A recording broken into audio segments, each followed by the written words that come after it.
నమస్తే. ఇందిరా పార్క్ లో ధర్నాలో భాగంగా మాట్లాడదాం. మనతో పాటు మల్కాజ్గిరి కార్పొరేటర్ ఉన్నారు.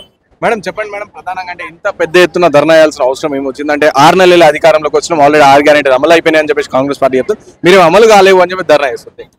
6 గ్యారెంటీలు ఏవి అమలైనాయో నువ్వు చెప్పు తమ్ముడు, నువ్వు చెప్పు ఏం అమలైనాయో చెప్పు. ఇప్పుడు బస్సు తప్ప, ఫ్రీ బస్సు తప్ప ఇంకేదన్నా అయిందా? 2500 రూపాయలు బిలో పావర్టీ లైన్ విమెన్ ప్రతి ఒక్కరికి ఇస్తా అని చెప్పాడే, చెప్పలేదా? ఎవరికి వచ్చింది? మా డివిజన్ లో నేనైతే వినాయక్ నగర్ డివిజన్ ని రిప్రజెంట్ చేస్తాను. బిలో పావర్టీ లైన్ విమెన్ చాలా మంది ఉంటారు, ఒక్కరికి కూడా రాలేదే. మరి నాకు తెలుసు, చెప్తారు కదా. నేను వెళ్తే నన్ను ప్రశ్నిస్తున్నారు, ఎప్పుడు వస్తుంది పెన్షన్, మీరు పెన్షన్ ఇప్పిస్తా అన్నారని. నేనేమి ఇప్పిస్తా అని చెప్పలే, నేను చెప్పాను స్టేట్ గవర్నమెంట్ ఇవ్వాలి అని చెప్పి. అట్లాగే 4000 రూపాయలు పెంచుతా అన్నట్టు కదా, పెన్షన్ పెంచాడా? ఏది మరి ఏం అమలు చేసినట్టు ఆయన? ఇంకా ఆడపిల్లలకి స్కూటీలు ఇస్తా అన్నాడు కదా, ఎలక్ట్రిక్ స్కూటీస్ ఎక్కడిచ్చాడు? ఇచ్చుంటే ఇక్కడ రోడ్ల మీద అందరు పిల్లలు వేసుకుంటూ కనిపించేవాళ్ళు కదా, అది లేదు.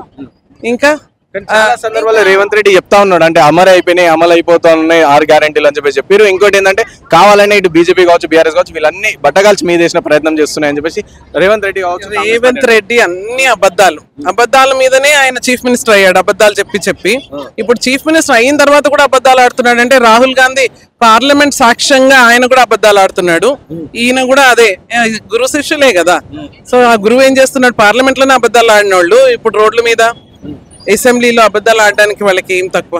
అబద్ధాల మీదనే బ్రతుకుతున్నారు వాళ్ళు. సో ఇప్పుడు ఇమీడియట్ గా వాళ్ళు ఈ గ్యారంటీస్ అన్ని కూడా ఏవైతే ఇచ్చారో అవన్నీ కూడా వాళ్ళు నెరవేర్చాలి. లేకపోతే ఇది ఉత్తి స్టార్టింగ్, మొదలు మాత్రమే ఈ ధర్నా. తర్వాత మొత్తము తెలంగాణ వ్యాప్తంగా ఈ అన్రెస్ట్ తయారవుతుంది. తర్వాత లా అండ్ ఆర్డర్ ఇష్యూస్ వస్తాయి. ఆయన వెంటనే ఇవన్నీ గమనించి ప్రతి ఒక్కటి కూడా ఆయన ఇచ్చిన హామీని రిలీజ్ చేయమంటున్నాం. అంతకంటే మేము ఏం అడగడం లేదు. సో ఇంకోటి, మీరు రాహుల్ గాంధీ ప్రస్తావన తీసుకొచ్చారు కాబట్టి మొన్న రాహుల్ గాంధీ పార్లమెంట్ లో చేసిన కమెంట్స్ ఎలా చూస్తారు? ప్రతి ఒక్కటి అబద్ధమే కదా. తర్వాత మా వాళ్ళు అక్కడ స్పోక్స్ పర్సన్స్ కానీ అందరూ కూడా ప్రతి ఒక్కళ్ళు వివరించారు. ఆయన అన్ని అబద్ధాలే చెప్పాడు. కాన్స్టిట్యూషన్ ని అడ్డం పెట్టుకొని, అసలు కాన్స్టిట్యూషన్ వాళ్ళు ఫాలో చేసేవాళ్ళ కాదు కదా. మీ అందరికీ తెలిసింది ఎమర్జెన్సీ ఎవరు తీసుకొచ్చారు అక్కడ, ఎవరిని మన పంజాబ్ లో సిక్కుల్ని ఊచకోత ఎవరు కోయించారు, అసలు వాళ్ళు ఎన్నిసార్లు గవర్నమెంట్స్ పడగొట్టారు, ఎంతమంది చీఫ్ మినిస్టర్ మారుస్తుంటారు, వాళ్ళు అసలు కాన్స్టిట్యూషన్ ని ఫాలోనే చెయ్యరు. అటువంటి వాళ్ళు ఆయన ఏవో దేవుడు ఫోటోలు అవి ఇవి తీసుకొచ్చి అసలు వాటన్నిటి కూడా మంచి ఎక్స్ప్లెనేషన్ మా వాళ్ళు చాలా ధీటుగా ఇచ్చారు.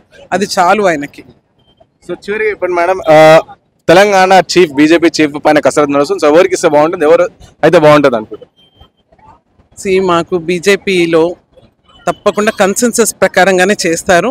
తప్పకుండా అన్ని ఆలోచించి అందరూ ఒపీనియన్స్ తీసుకునే ఒక మంచి క్యాండిడేట్ని ఎవరిని పెట్టినా కానీ, ప్రతి ఒక్కళ్ళు మంచి వాళ్ళే మా దగ్గర, ప్రతి ఒక్కళ్ళు కూడా కేపబుల్ పీపుల్ ఉన్నారు కాబట్టి ఎవరికి ఇచ్చినా వాళ్ళు వాళ్ళ డ్యూటీని నెరవేరుస్తారు. అండ్ మేము వాళ్ళని ఫాలో అవుతాం. ఎట్లా అంటే మాకు బీజేపీలో ఎప్పుడు కూడా వ్యతిరేకత అంటూ ఉండదు.